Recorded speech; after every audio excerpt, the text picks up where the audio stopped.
Sebelum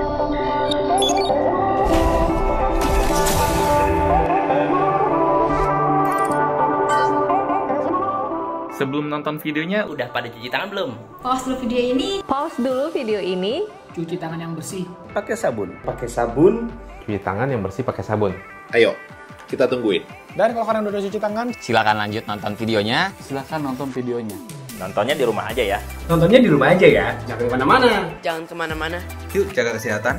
Jaga jarak antar sesama. Halo Gadgeters, sebulan lebih di rumah, makin lama makin gak jelas, makin gadget. Nah sekarang tiba-tiba untungnya kedatangan TV baru nih. Mi TV 4 55 inch 4K HDR Smart TV. Murah banget. Kualitasnya gimana? Yang jelas nih boxnya super gede, terutama lebar.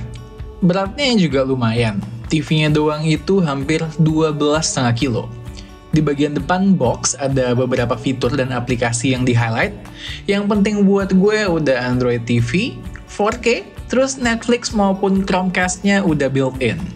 Begitu kita sobek segelnya, langsung disambut sama plastik yang isinya berbagai booklet, remote, dan baterai, lalu sepasang kaki TV kalau pasangnya mau diberdiriin.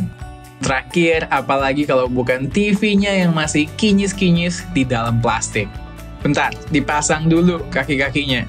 Lalu sebelum dinyalain, coba kita lihat ada port apa aja di belakang. Yang berjajar itu berturut-turut 3 HDMI port, 2 USB port, dan konektor kabel antena. Sedikit ke bawah ada input AV dan SPDIF. Terakhir, colokan LAN. By the way, dari label di belakang TV, ada info bahwa Mi TV 4 ini dibuat di Indonesia. Terus power yang dibutuhkan itu 140 watt. Soal bodinya sendiri, overall nggak terlalu tipis, kemudian materialnya mayoritas terbuat dari plastik, tapi tetap berasa solid. Cus, langsung cabut plastik di depannya dan nyalain TV-nya. Oh ya, remote-nya, lupa. Desainnya ramping, enak digenggam, material tombolnya karet soft gitu, 2 aplikasi streaming favorit gue dikasih dedicated button, mantap. Ada juga tombol dedicated buat berinteraksi via Google Assistant dengan bantuan mic di bagian atas. Begitu kita nyalain, pertama kita harus pairing remote-nya dulu. Habis itu, seperti biasa, login ke account Google. Kalau mau cepet, pakai smartphone kita aja. Mudah caranya. Udah pernah beberapa kali dibahas saat mengulas Smart TV. Oh ya, jangan lupa dikoneksikan ke internet untuk menikmati TV ini secara utuh. Namanya juga Smart TV. Ngomongin soal koneksi, selain via LAN, bisa pakai Wi-Fi 2,4 dan 5 GHz juga. Tapi, tetap bisa juga dipakai antena analog biasa. Caranya tinggal klik icon Live TV. By default, UI home screen-nya itu Android TV. Tapi, kita juga dikasih opsi untuk pakai interface untuk Smart TV Xiaomi. Pencet aja tombol Mi di remote. Namanya Patrol 3.0.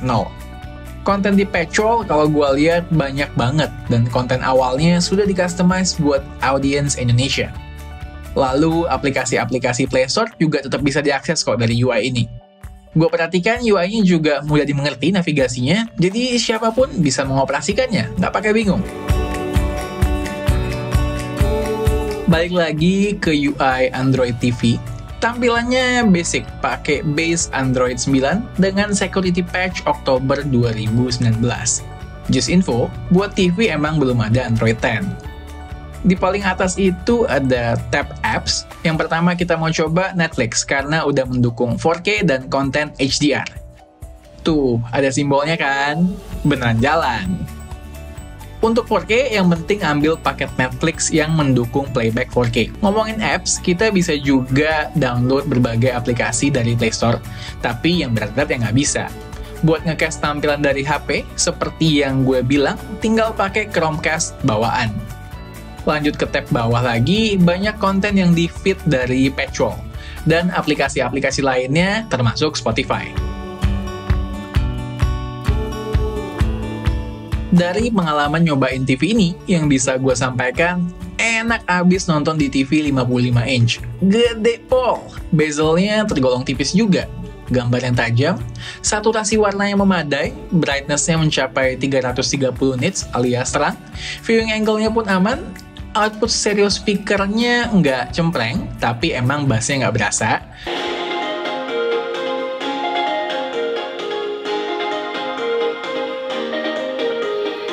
Dan yang nggak kalah penting, edge bleeding-nya minimal. Satu hal yang harus gue sampaikan, maintain ekspektasi kalian. Jangan berharap mendapatkan panel LCD yang sama dengan Smart TV branded yang lebih mahal. Yang jelas, gue happy dengan harga dan experience yang didapatkan. Buat yang tertarik dengan spek detailnya, kayak SoC dan RAM, gue bakal taruh di deskripsi. Yang jelas, gue belum mengalami isu apapun, so far berasa responsif. Just info, internal storage-nya kecil, cuman 8GB, dan yang available sekitar 5GB. Jadi, kalau butuh storage ekstra untuk menampung konten lain, biarin aja USB storage kalian tercolok di belakang TV. Menurut kami, ini adalah TV 4K HDR Smart TV yang murah, tapi nggak murahan. Fiturnya lengkap, OS-nya user-friendly, dan yang paling penting tuh panelnya. Kalian tahu kan, kalau TV-TV murah itu biasanya ada satu karakteristik yang paling nyebelin. Kalau gambarnya hitam, gelap, di pinggir-pinggirnya itu biasanya ada light bleeds ya. Dan ini sih di unit yang kami dapatkan, bener-bener minimal, hampir nggak kelihatan.